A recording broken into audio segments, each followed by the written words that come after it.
কদিন ধরেই শরীরটা ভালো যাচ্ছে না সুজাতার। কোমরের ব্যথাটাও বেড়েছে এদিকে। আজকাল কি যেন সব চিন্তা করে, এক মনে কোনো একটা জিনিসের দিকে তাকিয়ে থাকে তো তাকিয়েই থাকে। টাইমে ওষুধটাও ঠিক করে খায় না। আবিরের সাথে এই নিয়ে ঝামেলাও হয়। অফিস থেকে ফিরে আবির মায়ের ঘরে এসে আগে খোঁজ নিয়ে যায় মা ঠিক মতো ওষুধ খেয়েছে কিনা। এই তো সেদিন ওষুধ খায়নি বলে কি ঝামেলা।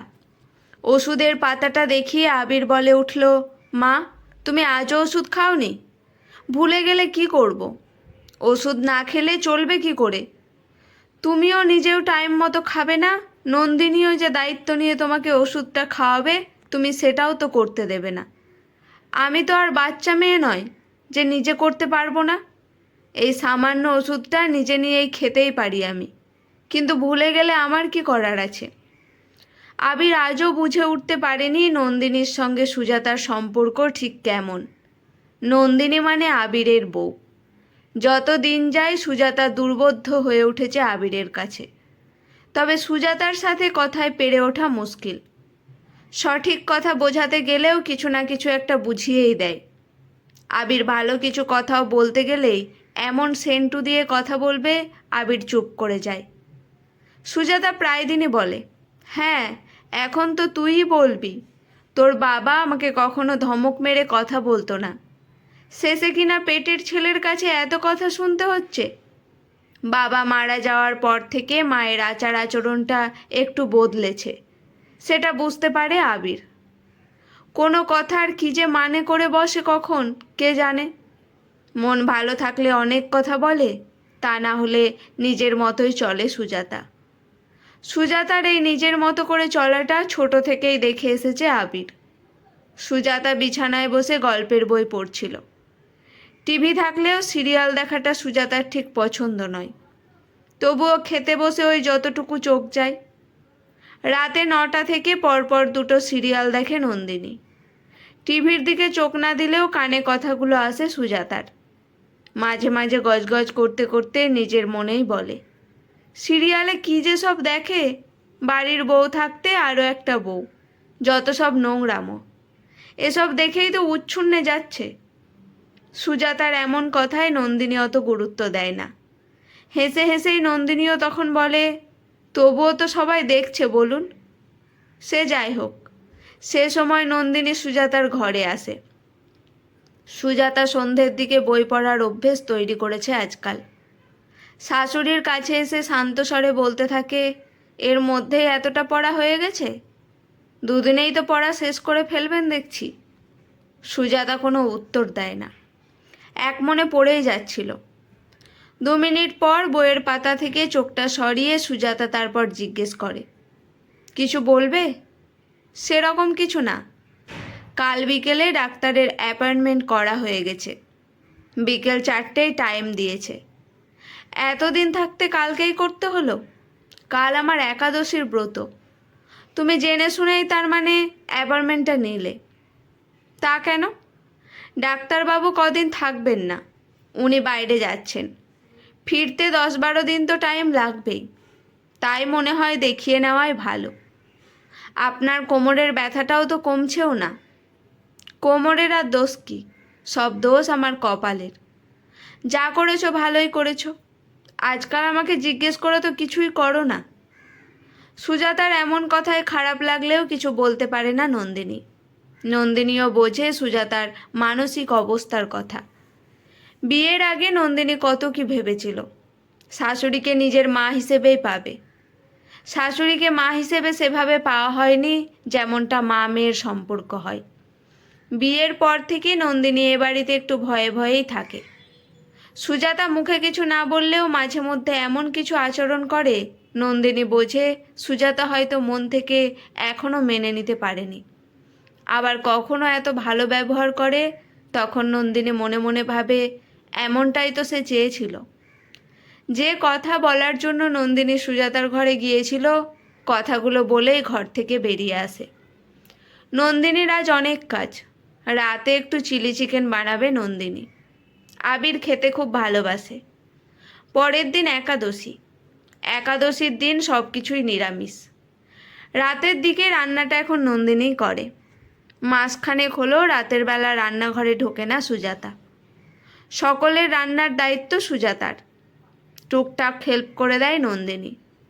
সেটা নন্দিনী নিজের ইচ্ছেতেই করে, না করলেও সুজাতার কিছু যায় আসে না। সুজাতা কখনো অভিযোগও করে না। আবিরের পছন্দের চিলি চিকেন বানালেও সুজাতার জন্য পনির বানিয়েছে নন্দিনী। 7 বছর হলেও সুজাতা চিকেন খাওয়া ছেড়েছে।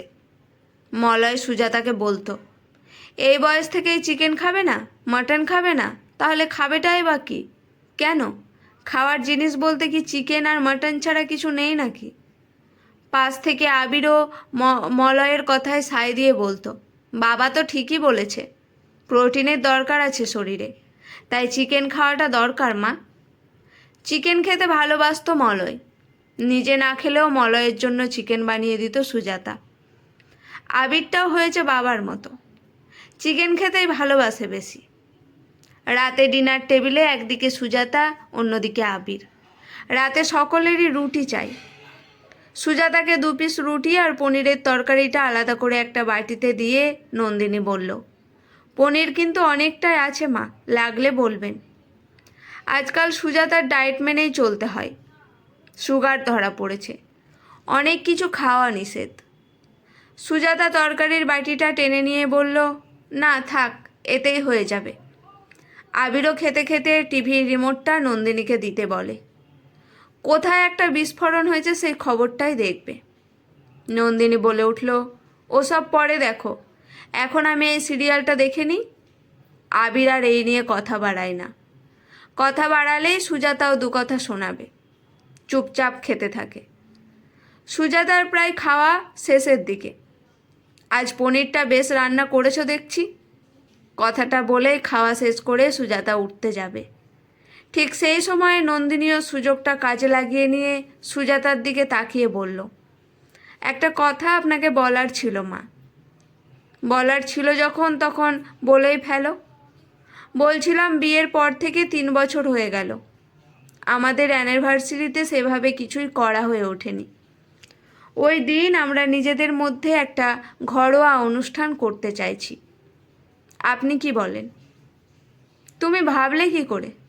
তুমি জানো না ওই দিনটা কি? জানি মা, তারপরেও মুখে আসে। তোমার ফুর্তি আনন্দটাই সব। বুঝতে পারছো আমার মনের অবস্থাটা? আবির, তোকেও বলি, ও না হয় পরের ঘরের মেয়ে, ও এসবের কিছুই বোঝে না। তুইও?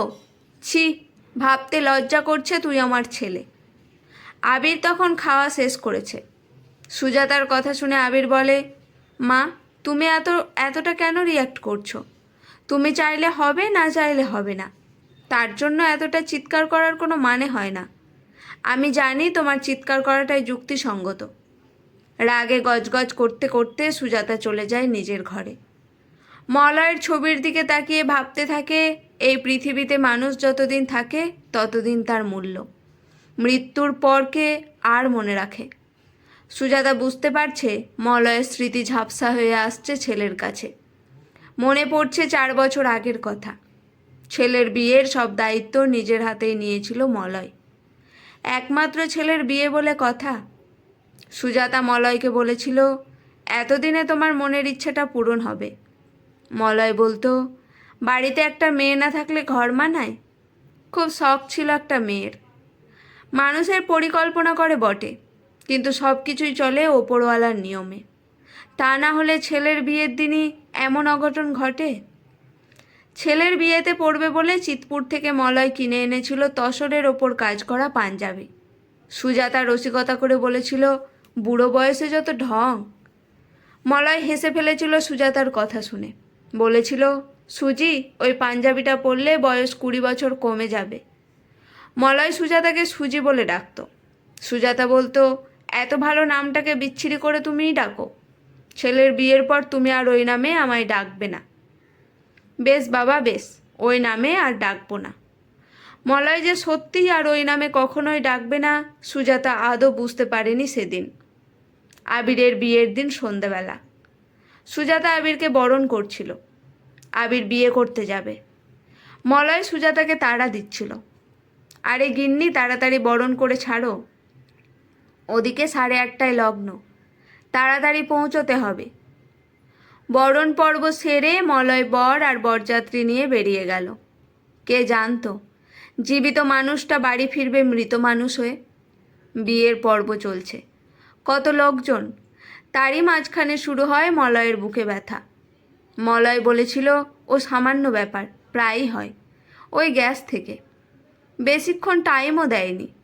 বুকে ব্যথাটা বেশি হতেই সঙ্গে সঙ্গে হসপিটালে নিয়ে গেলে ডাক্তার বলে ম্যাসিভ অ্যাটাক, সব শেষ হয়ে যায়। সুজাতার জীবনে নেমে আসে এক কালো অন্ধকার। ছেলের বিয়ের দিনেই ঘটে গেল এক অঘটন। পাড়া প্রতিবেশী আত্মীয় স্বজন সকলের মুখে তখন একটাই কথা, মেয়েটাই অপয়া। তা না হলে এমন ঘটনা ঘটবে কেন?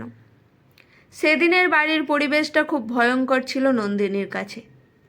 অনেকেই যখন দোষ দিচ্ছিল তখন শোক সামলে সুজাতা প্রতিবাদ করেছিল বটে। সুজাতা চিৎকার করে বলেছিল, কারো জন্য কারো কিছু হয় না, নিয়তির হাতে বাঁধা আমরা। নতুন বউকে কেউ দোষ দিও না, আমার কপালের দোষ, বিধির বিধান কেউ খণ্ডাতে পারে না। নন্দিনীকে আত্মীয় স্বজনের রোষের হাত থেকে বাঁচিয়েছিল সুজাতা। সমাজে এখনো যা কিছু খারাপ ঘটে তার দায় এসে পড়ে একটা মেয়ের ওপরেই, তার দোষ থাকুক বা না থাকুক। নন্দিনীর শ্বশুর বাড়িতে আগমনটা সুখকর হয়নি। নতুন বউকে বরণ করার জন্য মলয়ের কিনে দেওয়া লাল পাড় গরদের বেনারসিটা পরা হয়ে ওঠেনি সুজাতার। শাড়িটা হাতে দিয়ে মলয় বলেছিল, তোমাকে এই শাড়িটা পরে একদম গিন্নিমা লাগবে। মলয়ের কথা মিথ্যে হয়ে যায় সুজাতার কাছে, কিন্তু মলয়ের কথাগুলো যেন বেঁচে আছে। কি ছিল আর কি সব হয়ে গেল। ছেলে আর বৌমা সব কিছু ভুলে ওই দিনেই অ্যানিভার্সারি পালন করবে, ভাবলেই যেন কেমন লাগে সুজাতার। অনেক দিন পর সেদিন রাতেই মলয় এসেছিল সুজাতার ঘরে। সুজাতাকে দেখেই বলতে শুরু করলো, চেহারার কি হাল করেছো, টাইমে খাওয়া দাওয়া করো না, নিয়মিত ওষুধ না খেলে কতদিন চলবে বলো তো? আমার প্রতি অভিমান করে থেকো না, আমার জন্যই তো আবির আর বৌমার বৌভাতের অনুষ্ঠানটা হলো না। কত স্বাদ ছিল জানো, কত আনন্দ করব, আমার বন্ধুদের বলেছিলাম ছেলের বিয়েতে কবজি ডুবিয়ে খাওয়াবো, সব অপূর্ণ রয়ে গেল। সুজি, তুমি আমার একটা কথা রাখবে, ওদের বিবাহবার্ষিকীর অনুষ্ঠানটা তুমি নিজে হাতে দায়িত্ব নিয়ে করবে, তুমি পারবে তো? কি হলো, করবে না? বলো, করবে তো? সুজাতা প্রচণ্ড জোরে চিৎকার করে বলে ওঠে, আমি করব, আমি করব। সুজাতার চিৎকারে শুনে পাশের ঘর থেকে আবির ছুটে আসে, সঙ্গে নন্দিনীও। কি হয়েছে মা, ভয় পেয়েছো? জল খাবে? সুজাতা জলের বোতলটা থেকে একটু জল গলায় দিয়ে গলাটা ভেজায়, তারপর বলে, কিছু হয়নি, স্বপ্ন দেখছিলাম। আজ আবির ও নন্দিনীর 4র্থ বিবাহবার্ষিকী। আবির অফিস ছুটি নিয়েছে আজ, ছোট করে একটা অনুষ্ঠান হচ্ছে। নন্দিনীর বাবা মাও এসেছেন বাড়িতে, আনন্দীও এসেছে। আনন্দী নন্দিনীর খুব কাছের বন্ধু। অসীম আর অপরেশকে নিমন্ত্রণ করেছে সুজাতা। এই দুজন মলয়ের অভিন্ন হৃদয় বন্ধু। আবিরের 2জন বন্ধুও আজ আসবে, তুমি সেজে রেডি থেকো। নন্দিনীকে কথাটা বলে আবির স্কুটিটা নিয়ে বেরিয়ে যায় কেক আনতে। কেকটা অর্ডার দেওয়া আছে আবিরের অফিসের কাছাকাছি একটা দোকানে। আবির বের হওয়ার আগে সুজাতা অবশ্য বলেছিল, বাড়ির কাছাকাছি এত দোকান থাকতে 10 কিলোমিটার দূরে কেকের অর্ডার দিয়েছিস? আরে ওটা অর্ঘ্যর বন্ধুর দোকান, অর্ঘ্যই বললো ওখান থেকে নিতে। তাছাড়া অর্ঘ্যও তো আসবে আজ, স্কুটিটা নিয়েই তো যাচ্ছি, ওই জন্যই আমি চালিয়ে নিয়ে আসবো। অর্ঘ্য কেকটা ধরে নিয়ে স্কুটির পিছনে বসবে। অনেক দিন পর সুজাতাও যেন একটু খুশি খুশি। সুজাতাই নিজে হাতে সব রান্না করেছে। 5 বছর আগে পুজোতে মলয়ের দেওয়া পিওর সিল্কটাই পরেছে সুজাতা। কালো রঙের সাউথ ইন্ডিয়ান সিল্কটা পরেছে নন্দিনী। খোপায় জুঁই ফুলের মালা। নন্দিনীকে খুব সুন্দর লাগছে। নন্দিনীর মা নন্দিনীকে দেখেই বলে উঠল, এত শাড়ি থাকতে কালো রঙের শাড়িটা পরা ঠিক হয়নি, কালো রঙটা আমার ঠিক পছন্দ নয়। এদিকে মলয়ের দুই বন্ধুও চলে এসেছে বাড়িতে। অনেক দিন পর একসঙ্গে এতজন লোক বাড়িতে। সুজাতা তাই ভাবছে, কে বলবে মলয় নেই বাড়িতে। দুই বন্ধুর সাথে পাশের ঘরে গল্পের আসর জমিয়েছে যেন। এদিকে 8টা বাজতে চায়। আবির কেক নিয়ে তখনও ফেরেনি। বেরিয়েছে তো সেই সন্ধে 6টায়। খুব বেশি দেরি হলে 7:30টার মধ্যেই ফিরে আসা উচিত। সেই জায়গায় ঘড়ির কাঁটা 8টা পেরিয়ে গেছে। নন্দিনী চিন্তা করতে করতে আবিরকে কল করে। আবিরের মোবাইল তো ড্রেসিং টেবিলের ওপর পড়ে আছে। তাড়াহুড়োতে মোবাইলটাই ফেলে গেছে আবির। উপায় না দেখে অর্ঘ্যকে কল করতে যাবে নন্দিনী, কারণ কেকটা নিয়ে ওরই আবিরের সাথে আসার কথা। সঙ্গে সঙ্গে অর্ঘ্যর ফোন আবিরের মোবাইলে। অর্ঘ্য জিজ্ঞেস করে, আবির কি বাড়ি থেকে বের হয়নি? আমি তো কেক নিয়ে 1 ঘন্টার উপর দাঁড়িয়ে আছি। এমন কথা শুনে নন্দিনী বলে তো 6টার আগেই বাড়ি থেকে বেরিয়ে গেছে। সে কি, ও তো এখন এখানে আসেনি, তাহলে কোথায় গেল? পাশে এসেছিল সুজাতা। নন্দিনীর চোখে মুখে ভয়ের ছায়া তখন। সুজাতা জিজ্ঞেস করলে নন্দিনী বলে, ওর বন্ধু দাঁড়িয়ে আছে অথচ ও এখনো পৌঁছায়নি ওখানে। পৌঁছায়নি? এ কেমন কথা? ঘড়ির কাঁটা তখন 8:30টার ঘর পেরিয়ে 9টার ঘরে ঢুকবে। এদিকে নন্দিনীর মনের অস্থিরতার ছাপ। কোনোভাবেই আবিরের সাথে যোগাযোগ করার উপায় নেই। বাড়িতে কয়জন গেস্ট আছে তারাও বাড়ি যাওয়ার জন্য উদগ্রীব। নন্দিনীর মা বলে, আমি ওই দিকটা দেখে নিচ্ছি, ওনাদের খাওয়া দাওয়ার ব্যবস্থা করে দিচ্ছি, তুই এই দিকটা দেখ। আবিরের কোনো হদিশ পাওয়া যাচ্ছে না। নন্দিনী আর সুজাতা দুজনেই একে ওকে কল করতে থাকে। এদিকে অর্ঘ্য বলল, আমি খোঁজ নিয়ে দেখছি। ঘড়ির কাঁটা থেমে থাকছে না আর। 10টার পর 10:30 হয়। কেউ বলতে পারছে না আবির কোথায়। নন্দিনীর সুন্দর করে সেজে ওঠা মুখটা কেমন ফ্যাকাশে হয়ে উঠেছে। তাহলে কি কোনো অঘটন ঘটল? সন্ধ্যের পর থেকে মনটা বড় কুগাইছিল নন্দিনীর। সিঁদুর কৌটোটা হাত থেকে মেঝেই পড়ে যেতে বুকটা ধড়াস করে উঠেছিল নন্দিনীর। নন্দিনী ভেবে কুল কিনারা পাচ্ছে না। নন্দিনী ভাবতে থাকে, মা হয়তো ঠিক কথাই বলেছিল। কালো রঙের শাড়িটাই কি? সেসব ভাবতে গিয়ে নন্দিনী যেন সব শক্তি হারিয়ে ফেলেছে যেন। সুজাতাকে বলে, আমার ভীষণ ভয় করছে মা। সুজাতাও বলে, মনকে শক্ত করো, ঈশ্বরকে ডাকো। ঘড়িতে তখন 11টা। অর্ঘ্যর ফোন আসে আবিরের ফোনে। মোবাইল রিং হতেই নন্দিনী ছুটে যায়। নন্দিনীর বাবা ততক্ষণে রিসিভ করে বলে, আমি নন্দিনীর বাবা। ওপাশ থেকে অর্ঘ্য ফোনে বলে, বাগুইয়াটির কাছে আবিরের স্কুটিটা পাওয়া গেছে। সন্ধে 7টা নাগাদ একটা অ্যাক্সিডেন্ট হয়েছে গুরুতর। শুনছি তো একটা 27-28 বছরের ছেলে আশঙ্কাজনক অবস্থায় পিজি হসপিটালে নিয়ে গেছে। পুলিশের থেকে এই খবরটা জাস্ট পেয়েছি। স্কুটিটা এখনও একটা চায়ের স্টলের পাশে রাখা আছে। পারলে আপনিও চলে আসুন পিজি হসপিটালে, আমিও ওখানে যাচ্ছি। এমন খবর শুনে নন্দিনীর বাবা সঙ্গে সঙ্গে বেরিয়ে যায়। নন্দিনী হাউমাউ করে কেঁদে ওঠে। নন্দিনী কাঁদতে কাঁদতে বলে, এমন দিন তো দেখতে চাইনি আমি। চাই না আমার এমন অ্যানিভার্সারি। আবিরকে এখনই নিয়ে এসে দাও। সুজাতাও যেন নিশ্চুপ হয়ে গেছে। কী বা বলবে ভেবে পায় না। মনে মনে নিজেকে দোষ দিতে থাকে। দোষ দিতে থাকে মলয়কেও। মলয় কি এমনটাই চেয়েছিল? এই নাকি সে বৌমাকে মেয়ের মতো ভালোবাসে? মেয়েটার জীবন থেকে আলোটা কেড়ে নিতে পারল মলয়? মলয় কি এতটাই খারাপ? সুজাতা নন্দিনীর কাছে গিয়ে বসে। পাশে আছে নন্দিনীর মা। নন্দিনীকে কাছে টেনে নেয় সুজাতা। বুকে জড়িয়ে ধরে সুজাতা বলে, আমিই ভুল ছিলাম, হয়তো তোকে সেভাবে ভালোবাসতে পারিনি। কিন্তু বিশ্বাস কর, মা তোকে যে ভালোবাসি খুব, সেটা প্রকাশ করতেই পারিনি কখনো। পৃথিবীতে এত অঘটন ঘটে, কেউ কারো জন্য দায়ী নয়। কপাল ছাড়া পথ নেই রে। তারপর মলয়ের ছবিটার দিকে চোখ চলে যায় সুজাতার। রজনীগন্ধার টাটকা মালাটা গলায় পড়ে মলয় যেন হাসছে আর বলছে, সুজাতা, দুঃখের রাত বেশিক্ষণ থাকে না, তবে জীবনে কষ্ট আসে, ভেঙে পড়ো না। সব কিছু বিধির বিধান। বড় গাছটা ভেঙে পড়লে সেটা ছোট গাছটার ওপর এসেই পড়ে। তোমাকে শক্ত হতে হবে। কত কাজ অপূর্ণ অবস্থায় ফেলে এসেছি, তোমাকে শক্ত হাতে ধরতে হবে। নন্দিনী তো অনেক ছোট, ওর জীবনে ভালোবাসার প্রয়োজন আছে।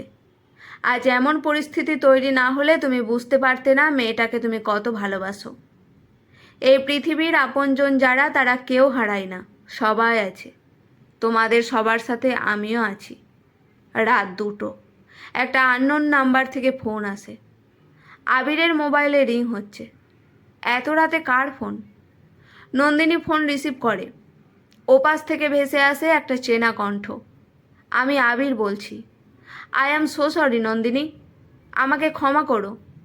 ফোনটা করতে অনেক লেট হয়ে গেল। ঠিক সময়ে ওকে হসপিটালে পৌঁছাতে না পারলে ওকে হয়তো বাঁচাতে পারতাম না। অ্যানিভার্সারির কথা মনে ছিল, কিন্তু নিজের কর্তব্য থেকে সরে আসতেও পারিনি। তোমার মতোই আরও একজন, ধরে নাও ও তোমারই বোন। এই 7 মাস হলো ওদের বিয়ে হয়েছে। রিকোয়েস্ট করছিল, দাদা তাড়াতাড়ি একটু হসপিটালে নিয়ে চলো, আমার স্বামীকে বাঁচাও।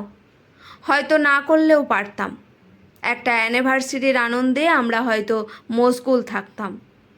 অন্যদিকে তখন বিসর্জনের বাস্তা বাজত। মেয়েটা জীবনের রংটাই হারিয়ে ফেলত। আমাদের আনন্দের কিছুটা মুহূর্ত হয়তো হারালাম ঠিকই, জীবনের অনেকটা আনন্দ সঞ্চয় করেও তো নিলাম।